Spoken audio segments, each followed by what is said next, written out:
Friends, welcome friends. Study at the rate Uttarakhand के online platform में आपका स्वागत है। जिस प्रकार आपको पता है कि हम लोग हिस्ट्री में मॉडर्न हिस्ट्री के कुछ इम्पोर्टेंट एमसीक्यू क्वेश्चन को सॉल्व कर रहे थे, और इसी क्रम में हम लोग 1857 की क्रांति से लेकर अंग्रेजी में अंग्रेज़ों का भारत में आगमन आदि सब कुछ कर चुके हैं। और एक बहुत ही आगे इसका इम्पोर्टेंट टॉपिक हो जाता है आधुनिक भारत में शिक्षा का विकास, प्रेस का आगमन और जो समाज सुधार वगैरह है, उससे बहुत इंपॉर्टेंट क्वेश्चन बन जाते हैं। तो उसके बहुत ही अच्छे और बहुत ही मतलब आप कह सकते हो दमदार क्वेश्चन हम लेकर आए हैं, जो प्रीवियस एग्जाम में पूछे भी गए हैं और आने वाले एग्जाम में बनने की बहुत अधिक संभावना रहती है। क्योंकि ये जो टॉपिक ऐसा होता है जनरली जल्दी से मतलब इनको याद करना ही होता है, ये फैक्चुअल क्वेश्चन होते हैं, इनको याद करना ही होता है। तो इसके लिए थोड़ा सा टफ बन जाता है। टफ तो ना कहिए, मतलब अगर आपने पढ़ा है तो टफ तो कुछ नहीं होता, बट फिर भी तो इसको हम लेकर चलेंगे। और बहुत ही इंपॉर्टेंट क्वेश्चन लाए हैं जो कहीं ना कहीं आपके एग्जाम में जरूर बनता है क्वेश्चन। तो चलिए, भारत में जो आधुनिक भारत में शिक्षा का विकास था उससे संबंधित ये क्वेश्चन करते हैं सबसे पहले। तो सबसे पहला क्वेश्चन है, भारत में अंग्रेजों ने प्रथम मदरसा कहाँ पे स्थापित किया था। ठीक है, ये बहुत इंपॉर्टेंट क्वेश्चन बनता है और ये यूपी पीसीएस वर्ष 2006 का भी क्वेश्चन बन चुका है। तो सबसे पहले जो था ना, ये जो वॉरेन हेस्टिंग के टाइम पे 1781 में, ठीक है, डेट बहुत ज़्यादा इंपॉर्टेंट नहीं है, आपको याद रखना है। वॉरेन हेस्टिंगस के टाइम पे ये कलकत्ता में पहली बार मदरसा की स्थापना की गई। ठीक है, चलिए अगला क्वेश्चन। दूसरा क्वेश्चन ये है कि एशियाटिक सोसाइटी ऑफ बंगाल के संस्थापक कौन थे। तो ये भी 1784 में, 1784 में, बार बार कह रहा हूँ डेट इंपॉर्टेंट नहीं, ये तो मैं डेट आपको रिलेट करने के लिए दे रहा हूँ। हेस्टिंगस के टाइम पे ही, हेस्टिंगस के टाइम पे ही जो उनके एक सहयोगी थे sir William Jones, sir William Jones, उन्होंने एशियाटिक सोसाइटी ऑफ बंगाल की स्थापना करी। ये देखिए, अब ये क्वेश्चन कितनी बार आ चुका है, राजस्थान एडमिनिस्ट्रेटिव सर्विस में, छत्तीसगढ़ पीसीएस में, यूपी पीसीएस में लगातार 2 बार, स्पेशल मेंस में आ चुका है। तो इस क्वेश्चन को बहुत ज़्यादा इसकी इंपॉर्टेंस बन जाती है। ठीक है, ओके, आगे बढ़ते हैं। वाराणसी में प्रथम संस्कृत महाविद्यालय की स्थापना किसने करी थी। तो जो इसमें क्या था कि इसी क्रम में 1791 में, ठीक है, 1791 में बनारस के ब्रिटिश रेजिडेंट थे, उनका नाम था जोनाथन, जोनाथन डंकन। ठीक है, जोनाथन डंकन के प्रयासों से पहली बार संस्कृत महाविद्यालय की वाराणसी में स्थापना की गई। तो ये हो जाएगा जोनाथन डंकन। ठीक है, कार्यकाल पूछता तो यही रहेगा। ठीक है, तो ये आपको याद रखने की आवश्यकता है। ठीक है, अगला क्वेश्चन, निम्नलिखित अंग्रेजों में, ठीक है, कौन था जिसने सबसे पहले भगवत गीता का अंग्रेजी में अनुवाद किया। देखिए, बहुत बड़ी बात है। अंग्रेज जो बेसिकली क्या थे ना, कि वो हमारी जो पुराने हमारे जो ग्रंथ थे उनका गहनता से अध्ययन करते थे, उनकी बातों को समझते थे, भारतीय समाज का अध्ययन करते थे, और उन्हीं ग्रंथों के आधार पर वो भारत में आगे कई सालों का सोचते थे। अंग्रेज कभी एक दिन का शासन कभी नहीं सोचते थे, वो कई 100 सालों का प्लान लेके चलते थे। तो उन्हीं ग्रंथों, उन्हीं का अनुवाद कर कर उन्होंने अपना मार्ग प्रशस्त किया। तो जो भगवत गीता का सब प्रथम अंग्रेजी में अनुवाद किया, वो अनुवाद किया आपका चार्ल्स विलिंगटन्स ने। ठीक है, चार्ल्स विलिंगटन्स ने इसका सबसे पहले इसका किया था। ठीक है, अच्छा, इसमें एक बहुत बड़ी इंपॉर्टेंट बात है, ये जो भगवत गीता का इन्होंने अनुवाद किया और इसकी प्रस्तावना जो है ना, वो ये मैं आपको बताने के लिए, आपको नोट करना नहीं है, इसका बताने के लिए सर, प्रस्तावना जो है, जो तत्कालीन गवर्नर जनरल थे वॉरेन हेस्टिंग्स, इन्होंने खुद लिखी है इसकी प्रस्तावना। ठीक है, तो किस कदर वो इन ग्रंथों को अपने अकॉर्डिंग इसका ट्रांसलेशन करते थे ताकि इसको समझ सके। चलिए, ये एक बहुत इंपॉर्टेंट क्वेश्चन, जो कॉमन क्वेश्चन है, कई बार कई एग्जाम में पूछा गया। ब्रिटिश सरकार के किस अधिनियम ने सबसे पहली बार भारत में शिक्षा के लिए 1 लाख रुपए दिए। तो ये चार्टर अधिनियम 1813 का जो था ना, इसके अधिक 1 लाख खर्च करने की बात की गई। ठीक है, ओके। भारत के औपनिवेशिक काम में अधोमुखी निस्यंदन का सिद्धांत किस क्षेत्र से संबंधित था। तो देखिए, जो अधोमुखी निस्यंदन का सिद्धांत है ना, ये सिंपल सा सिंपल आप इसको रिलेट कर सकते हैं शिक्षा से संबंधित। ठीक है, अधोमुखी निस्यंदन का सिद्धांत शिक्षा से संबंधित था। ठीक है, ओके, चलिए आगे बढ़ते हैं इसी के साथ। तो जो अधोमुखी निस्यंदन का सिद्धांत था ना, उसको आप इस चीज़ से भी रिलेट करके चल सकते हैं, जैसे इंग्लिश में इसको बोलते हैं the theory of downward filtration, theory of theory of downward filtration. देखिए, एक बार पहले भी आया था ये क्वेश्चन किसी प्रीवियस, हम जो टेस्ट सीरीज चला रहे थे उसमें, थ्योरी ऑफ डाउन फिल्ट्रेशन। तो उस समय शायद मैं इसको अच्छे से एक्सप्लेन नहीं कर पाया, लेकिन आज मैं बता देता हूँ कि अधोमुखी निस्यंदन का सिद्धांत ये था, शिक्षा से संबंधित था, कि अगर समाज के उच्च वर्ग को, उच्च वर्ग को अगर शिक्षा दी जाती है, ठीक है, अंग्रेज सभी को शिक्षा नहीं देना चाहते थे, वो एक समाज के उच्च वर्ग को शिक्षा दे रहे थे। तो उनका ये मानना था कि ये जो फिल्ट्रेशन होता है, फिल्ट्रेशन छनते निम्न वर्ग तक भी वो शिक्षा पहुंच जाएगी। तो ये कहना चाहते थे कि शिक्षा का असर जन सामान्य तक पहुंचाने के लिए उन्होंने छोटे तबके को टारगेट नहीं किया, उच्च वर्ग को टारगेट किया, जिससे सीमित जनता को शिक्षा दे और उस फिल्ट्रेशन के माध्यम से सामान्य जनता तक पहुंच सके। ठीक है, तो इसमें जो मैकाले थे ना, उनका कहना था कि सीमित संसाधनों से समस्त जनता को शिक्षित करना असंभव है, तो तभी इनको फिल्ट्रेशन थ्योरी का इस्तेमाल करना पड़ा। तो उम्मीद करता हूँ ये आप समझ गए होंगे फिल्ट्रेशन थ्योरी, ये अधोमुखी निस्यंदन का सिद्धांत। ठीक है, ओके। अगला क्वेश्चन, किसके शासनकाल में भारत में अंग्रेजी शिक्षा प्रारंभ की गई थी? तो ये आपके हो जाएंगे विलियम बेंटिक के टाइम पे। ठीक है, लॉर्ड विलियम बेंटिक के कार्यकाल में लॉर्ड मैकाले के प्रस्ताव को स्वीकृत कर भारत में अंग्रेजी को उच्च शिक्षा का माध्यम मान लिया गया। ठीक है, चलिए आगे बढ़ते हैं। भारत में प्रथम 3 विश्वविद्यालय कलकत्ता, मद्रास और बम्बई की स्थापना किस वर्ष में? बहुत ज़्यादा इंपॉर्टेंट क्वेश्चन है। ठीक है, फैक्चुअल क्वेश्चन है, बहुत इंपॉर्टेंट है। तो देखिए, जो भारत में अंग्रेजी शिक्षा का मैग्ना कार्टा कहे जाने वाले 1854 का जो वुड डिस्पैच था ना, वुड डिस्पैच, इसे भारतीय शिक्षा का मैग्ना कार्टा कहा जाता है। ये भी एक बनता है कि वुड डिस्पैच कब आया था? 1854 में। ठीक है, तो इसका आधार बनाकर लंदन विश्वविद्यालय की तर्ज पर भारत में 3 नए विश्वविद्यालयों की स्थापना की गई 1857। ठीक है, ऑप्शन में 1854 भी हो सकता है, लेकिन 1857 में की गई। ठीक है, जो कलकत्ता, मद्रास और बम्बई में इनकी स्थापना की गई। तो ये आपको समझ आ गया होगा।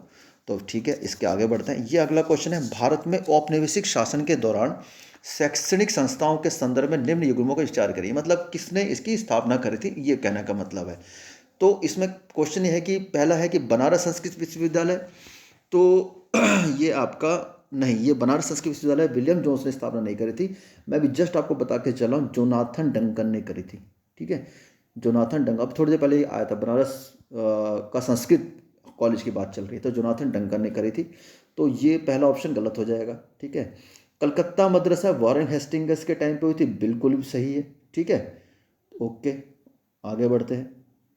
अब फोर्ट विलियम कॉलेज, जो फोर्ट विलियम कॉलेज था ना, फोर्ट विलियम कॉलेज था जहाँ पर अंग्रेजों को भारत पर, सिर्फ अंग्रेजों को भारत पर जैसे शासन करने के लिए ट्रेनिंग दी जाती है अंग्रेज अधिकारियों को। तो ये वेलेजिली के टाइम पे नहीं की गई थी, नहीं सॉरी, हाँ वेलेजिली के टाइम पे ये की गई थी, आर्थर वेलेजिली के टाइम पे नहीं की गई थी। अब नाम में थोड़ा कन्फ्यूजन था मेरे को, सॉरी। देखिए, वेलेजिली, आर्थर वेलेजिली नहीं थे, वो थे आपका, उसका नाम था लॉर्ड रिचर्ड वेलोजी। ठीक है, लॉर्ड रिचर्ड, ठीक है, कोले वेलोजी, ऑर्थर वेलोजी नहीं, ऑर्थर वेलोजी अलग थे, तो कोले वेलेजली। ठीक है, तो थोड़ा सा टफ बना दिया एक्चुअली, ये क्वेश्चन आया हुआ है आईएएस प्री 2018 का क्वेश्चन है। क्योंकि देखो, अगर सिर्फ यहाँ पे वेलेजली दे देते तो आपके लिए बड़ा आसान हो जाता, फोर्ट विलियम कॉलेज वेलेजली, लेकिन किस वेलेजली ना, आर्थर वेलेजली कर दिया, तो 90 जो परसेंट है, मतलब वो अगर हम लोग 1 और 3 को मान के चलते गलत नहीं होता, लेकिन यहाँ पर ये हमारा क्वेश्चन गलत हो जाएगा। तो इसका सही आंसर हो जाएगा, जो सही सुमेलित है वो केवल 2। ठीक है, मैं आपको पहले बता चुका हूँ, बनारस संस्कृत विद्यालय जोनाथन डंकन के टाइम पे हुआ था, ये वॉरेन हेस्टिंग्स, बिल्कुल ठीक है। ये आर्थर वेलेजली ना होकर लॉर्ड रिचर्ड कोले वेलेजली। ठीक है, तो इसको थोड़ा संभाल के चलना, क्योंकि ये आईएएस का क्वेश्चन है, थोड़ा सा तो इसमें ट्विस्ट तो होता ही है हमेशा कुछ ना कुछ। अब बढ़ते हैं क्वेश्चन नंबर 33 की, ये बड़ा अच्छा क्वेश्चन है। निम्नलिखित में किसे सर्वप्रथम केंद्रीय विश्वविद्यालय घोषित किया गया था? सर्वप्रथम किसे केंद्रीय विश्वविद्यालय घोषित किया गया था, ये बहुत जानना आवश्यक है। तो ये था बनारस हिंदू विश्वविद्यालय। ठीक है, जो महामना मदन मोहन मालवीय के प्रयासों से 1916 में इसकी स्थापना की गई थी, उन्हीं के प्रयासों से। ठीक है, तो इसको सर्वप्रथम केंद्रीय विश्वविद्यालय का दर्जा दिया गया। ठीक है, अब कुछ क्वेश्चन करते हैं भारत में प्रेस का विकास का। ठीक है, तो जो आपका पहला पोर्शन था, ठीक है, आधुनिक भारत में शिक्षा के विकास, आप कुछ क्वेश्चन बहुत अच्छे लगे होंगे, उम्मीद करता हूँ। इसी के साथ आगे बढ़ते हैं। जो प्रेस के विकास में पहला क्वेश्चन है, भारत का पहला समाचार पत्र, बहुत कॉमन क्वेश्चन है। ठीक है, तो इसका जो आंसर हो जाएगा, ये आ जाएगा बंगाल गजट। ठीक है, तो प्रारंभ में क्या था कि विलियम बोर्ड द्वारा एक समाचार पत्र का प्रकाशन का प्रयास किया गया, परंतु ईस्ट इंडिया कंपनी ने उन्हें इंग्लैंड भेज दिया। ठीक है, तो इसके जो संपादक थे ना बंगाल गजट के, तो ये थे सबसे पहले जो प्रारंभ किया गया, ये जे के हिक्की द्वारा 1780 में बंगाल गजट का प्रकाशन किया गया। तो ये बंगाल गजट और इनके जो संपादक कह सकते हैं J.K. हिक्की, ठीक है। तो ये बहुत इंपॉर्टेंट बन जाता है। ओके, अगला क्वेश्चन, निम्न में किसे वर्नाकुलर एक्ट का प्रवर्तन किया, मतलब वो कौन से थे अपना गवर्नर जनरल जिन्होंने वर्नाकुलर एक्ट को लाया। मतलब ये था कि वर्नाकुलर एक्ट का क्या था कि सिर्फ देसी भाषा, मतलब आप देसी भाषा पे आप नहीं निकाल सकते, सिर्फ अंग्रेजी भाषा ही पे समाचार पत्रों का प्रकाशन को ही आपको मान्यता दी गई थी। ये वर्नाकुलर एक्ट द्वारा किया गया था। तो इसका प्रवर्तन किया था लॉर्ड लिटन ने, ठीक है। तो लॉर्ड लिटन इसको लाए थे। और इसको रद्द किसने किया, तो 1878 में वर्नाकुलर प्रेस एक्ट को किसने रद्द किया, तो रद्द करने का श्रेय जाता है लॉर्ड रिपन। लॉर्ड रिपन को एक देवता के तहत दी जाती थी। उन्होंने बहुत ही समाज सुधार कार्य किए इस भारत के जो गवर्नर जनरल का पीरियड बाकी गवर्नर जनरल की तुलना में, ठीक है। मतलब इनका बहुत सॉफ्ट मतलब कार्यकाल माना जाता है, ठीक है। तो अगला क्वेश्चन, ये एक बहुत अच्छा क्वेश्चन है, पत्रकार के कर्तव्य का निर्वहन करते हुए जेल जाने वाला प्रथम भारतीय कौन था, ठीक है। ये UPPCS 1997 में आ रखा है क्वेश्चन। तो इसमें जो थे ना एक इतिहासकार हैं धनंजय कीर, उनकी पुस्तक है Lokmanya Tilak father of the Indian freedom struggle. तो उनके अनुसार जो मतलब बाल गंगाधर तिलक जी थे, उनके जो मराठा, केसरी, ठीक है, आदि पत्रों के कारण में उन्होंने अपने जो उग्र विचार अंग्रेजों के खिलाफ लिखे थे, ठीक है, उनकी वजह से इनको जेल जाने वाले प्रथम भारतीय माना जा सकता है। तो बाल गंगाधर तिलक इसका सही आंसर हो जाएगा। ये क्वेश्चन आपका पहले भी आ चुका है। फारसी साप्ताहिक मिरातुल अखबार को प्रकाशित कौन करते थे, ये उत्तराखंड अपर PCS का ये क्वेश्चन है, ठीक है, आ रखा है। तो ये राजा राम मोहन राय, ठीक है, इसका सही आंसर हो जाएगा राजा राम मोहन राय। चलिए आगे बढ़ते हैं। 1880 के दशक में 1880 के दशक में जो इंडियन मिरर अखबार था ना, इसका प्रकाशन कहाँ से होता था, तो इंडियन मिरर अखबार का प्रकाशन कलकत्ता से होता था, ठीक है। इंडियन मिरर की स्थापना का अगर बात करें तो इनकी स्थापना 1861 में देवेंद्र नाथ टैगोर द्वारा की गई थी, देवेंद्र नाथ टैगोर द्वारा, ठीक है, देवेंद्र नाथ टैगोर द्वारा इसका प्रकाशन कलकत्ता से होता था, ठीक है। ओके, ये एक बहुत इंपॉर्टेंट क्वेश्चन है, बहुत बार एग्जाम में पूछा गया है। अमृत बाजार पत्रिका की स्थापना किसने करी थी, तो अमृत बाजार पत्रिका की स्थापना जो करी गई थी वो की गई थी शिशिर कुमार घोष द्वारा, ठीक है, शिशिर कुमार घोष द्वारा। तो इसका मतलब ये था, इसका क्यों कारण क्या था कि जो शिशिर कुमार घोष जी ना, तो यह पहले बंगाली भाषा में प्रकाशित होती थी, ठीक है, यह बंगाली भाषा में प्रकाशित होती थी। लेकिन जो वर्नाकुलर प्रेस एक्ट था ना, तो वर्नाकुलर प्रेस एक्ट से जिसमें किया गया था कि आप जो पत्रों का प्रकाशन ना वो देसी भाषा में नहीं कर सकते, सिर्फ अंग्रेजी भाषा में कर सकते हैं। तो रातों रात मतलब यह क्या किया गया, इसको रातों रात जो अमृत बाजार पत्रिका थी इसको रातों रात अंग्रेजी में कन्वर्ट कर दिया गया, ठीक है, वर्नाकुलर प्रेस एक्ट से बचने के लिए। तो इसलिए इंपॉर्टेंट हो जाता है। ओके, चलिए आगे बढ़ते हैं। एक इसका और भी पत्रिका मुझे याद आ रही है, हिंदू पैट्रियाट, ठीक है, हिंदू पैट्रियाट, ठीक है, हिंदू पैट्रियाट इन्हीं के भाई थे गिरीश चंद्र घोष, गिरीश चंद्र घोष, ठीक है, हिंदू पैट्रियाट गिरीश चंद्र घोष द्वारा ही इसके स्थापना की गई, ठीक है। अगला, निम्न में से सोम प्रकाश नामक समाचार पत्र किसने कब शुरू किया, मतलब कब नहीं, किसने शुरू किया, किसके द्वारा शुरू किया गया, तो ये जो सोम प्रकाश नाम का पत्र था ये शुरू किया गया ईश्वर चंद्र विद्यासागर द्वारा, ठीक है। इसमें क्या था कि ईश्वर चंद्र विद्यासागर ने जो नील आंदोलन था ना, नील आंदोलन में किसानों का समर्थन किया था। ओके, आगे बढ़ते हैं। देखिए इसमें आपको 2 क्वेश्चन मिलेंगे, ठीक है। पहला देखिए, पहले इस क्वेश्चन में देख लेते हैं, महात्मा गांधी द्वारा दक्षिण अफ्रीका में प्रकाशित समाचार पत्र का क्या नाम था, तो ये इंडियन ओपिनियन था, ठीक है। इसी क्रम में आगे बढ़ेंगे तो क्वेश्चन पूछा है कि इंडियन ओपिनियन पत्रिका के प्रथम संपादक कौन थे। प्रथम संपादक गांधी जी नहीं थे, ठीक है, प्रथम संपादक इसके मनसुख लाल नजर थे, ठीक है, इसके प्रथम मनसुख लाल नजर थे, ठीक है। ओके, आगे बढ़ते हैं, ठीक है। मुझे लग रहा है कि आपको, उम्मीद कर रहा हूँ कि अच्छे क्वेश्चन आपको मिल रहे होंगे, ठीक है। तो आगे पत्रकारिता में हिंदी का पहला समाचार पत्र, ठीक है, जो पहला क्वेश्चन था वो था भारत का पहला समाचार पत्र, वो अंग्रेजी में था। हिंदी भाषा का पहला समाचार पत्र पूछा गया, ठीक है। तो बंगाल गजट ना होकर ये उद्दत मार्तंड हो जाएगा इसका, ठीक है, उद्दंड मार्तंड, ये भी क्वेश्चन पूछा जा सकता है। हिंदी भाषा का पहला समाचार पत्र तो उद्दंड मार्तंड हो जाएगा, ठीक है। तो ये जो था ये कहाँ से होता था, इसका प्रकाशन होता था कोलकाता से, ठीक है। चलिए आगे बढ़ते हैं। भारतीय द्वारा अंग्रेजी भाषा में प्रकाशित प्रथम समाचार पत्र था, तो ये मैं अभी बता चुका हूँ, हिंदू पैट्रियट। देखो कई तरह से क्वेश्चन पूछा सकता है। पहले कि भारत का पहला समाचार पत्र बंगाल गजट, पहला हिंदी समाचार पत्र उद्दंत मार्तंड, ठीक है। और इसमें ये पूछा था कि भारतीय द्वारा अंग्रेजी में पहला समाचार पत्र, तो हिंदी पैट्रियट हो जाएगा। ये गिरीश चंद्र घोष ने इसकी स्थापना करी थी, ठीक है, गिरीश चंद्र घोष।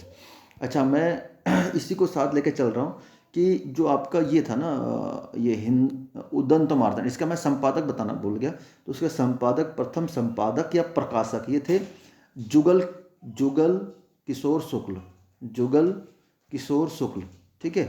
तो ये आपके पहले इसके संपादक हो जाएंगे। ओके, चलिए आगे बढ़ते हैं। इसमें देखिए कुछ सूचियाँ दी गई हैं, ठीक है। ये जो क्वेश्चन कई बार आ चुका है एग्जाम में, अपर में, पीसीएस में, मेंस में कई बार क्वेश्चन पूछा जा चुका है। तो इसमें क्वेश्चन क्या गया है कि सूची 1 को सूची 2 से सम्मिलित कीजिए तथा सूची के नीचे दिए गए कूटों का सही उत्तर का चयन कीजिए। तो इसमें कुछ समाचार पत्र दिए गए और किस भाषा के समाचार पत्र थे। तो जो भारत मित्र था ये था हिंदी भाषा का समाचार पत्र, ठीक है। जो भारत मित्र था वो हिंदी भाषा का समाचार पत्र था, ठीक है। ये हो जाएगा हिंदी, ठीक हो गया। जो राष्ट्रमत था ये मराठी का था, ठीक है। और प्रजा मित्र जो था ये गुजराती का था। और आपका नायक जो था ये था आपका हिंदी बंगाली भाषा का, ठीक है। तो इस तरीके से इसका सही उत्तर हो जाएगा भारत मित्र हिंदी भाषा का, राष्ट्रमत मराठी भाषा का, प्रजा मित्र गुजराती का, नायक हो जाएगा बंगाली भाषा का, ठीक है। तो इस तरीके से इसका सही उत्तर हो जाएगा ऑप्शन सी, ठीक है। ऑप्शन सी इसका सही उत्तर हो जाएगा, ठीक है। चलिए आगे बढ़ते हैं। आगे क्या है, अब इसमें क्या है, कुछ ऐसी चीज़ें पूछी गई हैं कि ये कुछ पत्र दिए गए हैं, उनका प्रकाशन करने वाले का नाम और या आरंभ करने वाले का या प्रकाशन करने वाले का नाम पूछा गया है, ठीक है। तो इसमें जो था सबसे पहले आप देखेंगे जो लीडर का प्रकाशन किया था, लीडर, ठीक है। तो ये किया था मदन मोहन मालवीय जी ने, बिल्कुल सही है, इसका सही उत्तर हो जाएगा, ठीक है। तो जो बॉम्बे क्रॉनिकल था, जो बॉम्बे क्रॉनिकल था, तो इसका सही उत्तर हो जाएगा फिरोज शाह मेहता, बिल्कुल सही है। इंडिपेंडेंट, इंडिपेंडेंट मोतीलाल नेहरू द्वारा जो किया गया था और जस्टिस टीएम नायर द्वारा किया गया था, ठीक है। तो इसका सही उत्तर हो जाएगा आपका ऑप्शन ए, ठीक है। इसको मैं ऑप्शन में लेके चलता हूँ, तो इसका ऑप्शन हो जाएगा ए। एक्चुअली पीडीएफ पहले ही प्रोवाइड कर दीजिएगा टेलीग्राम चैनल पे, और आपका व्हाट्सअप जो ग्रुप है उसमें पहले ही इसको डाल दिया गया, जिससे आपको मैं ज़्यादा टाइम ना लेकर जल्दी जल्दी इसके आंसर और थोड़ा बहुत ब्रीफ डिस्कशन जो कर सकते हैं वो इसको हम साथ साथ करते हुए जा रहे हैं, ठीक है। तो ठीक है, फिर इसके आगे बढ़ते हैं। फिर एक है कि आपका फिर समाचार पत्र दिए गए हैं और उनको शुरू करने वाले प्रकाशक या उसका नाम दिया गया है, ठीक है। तो इसमें क्या है कि जो समाचार दर्पण है, समाचार दर्पण जो था ये था जेसी मार्समैन द्वारा, ठीक है। मिरातुल अखबार राजा राम मोहन राय द्वारा, ठीक है। केसरी बाल गंगाधर तिलक द्वारा, यंग इंडिया महात्मा गांधी द्वारा, ठीक है। तो इस तरीके से ये इसका आंसर आपका 51 का डी हो जाएगा, ठीक है। 51 का डी हो जाएगा, ठीक है। तो ठीक है, इससे आगे बढ़ते हैं। आगे बोला जाता है कि निम्नलिखित में कौन से आत्मीय सभा के संस्थापक थे। तो जो स्वामी दयानंद सरस्वती जी थे, ये इन्हीं को ही आत्मीय सभा का संस्थापक माना जाता है, ठीक है। चलिए, और ये आज का जो सेशन है इसका लास्ट क्वेश्चन है। ये भी एक एग्जाम में क्वेश्चन आ रखा है, बहुत बार एग्जाम में क्वेश्चन आ रखा है। भारत में पुनर्जागरण का आंदोलन का अग्रणी दूत किसे कहा जाता है। तो राजा राम मोहन राय को ही अग्रणी दूत कहा जाता है। एक क्वेश्चन पूछा जाता है, राजा राम मोहन राय को राजा की उपाधि किसने दी। तो ये बहादुर शाह जफर से पहले एक मुगल सम्राट थे। सम्राट तो क्या, पेंशन धारक थे इनके मुगलों के, अंग्रेजों के। अकबर सेकंड इनका नाम है, इन्होंने राजा की उपाधि दी थी। तो राजा की उपाधि इसलिए दी थी कि ये इनकी पेंशन बंद कर दी थी अंग्रेज़ों ने, और थोड़ी बंद क्या मतलब ना के बराबर कर दी थी, ना के बराबर। तो इन्होंने इनको लंदन भेजा था, लंदन भेजा था और अपनी पेंशन भरवाने के लिए अंग्रेज़ों से रिक्वेस्ट करने के लिए, और कहा था कि हे लॉर्ड, हे महारानी, हे एलिजाबेथ, प्लीज़ मेरी इस पेंशन को बढ़ाई जाए ताकि मैं अपना गुजारा बसर कर सकूं, क्योंकि मैं काम तो कुछ कर नहीं सकता। तो फिर इनको राजा की उपाधि देकर बोला कि आप मेरे राजा हो, आप राजा हो, राजा राम मोहन राय हो, आप जाइए और मेरी पेंशन बढ़वाइए। तो ये था। तो इस तरीके से ये पहला इसका जो बहुत अच्छे क्वेश्चन थे जिसको हम लेके चले थे, ये सेशन समाप्त होता है। तो बने रहिए स्टडी एट उत्तराखंड के साथ। मिलते हैं किसी नेक्स्ट क्लास में, तब तक के लिए जय हिंद।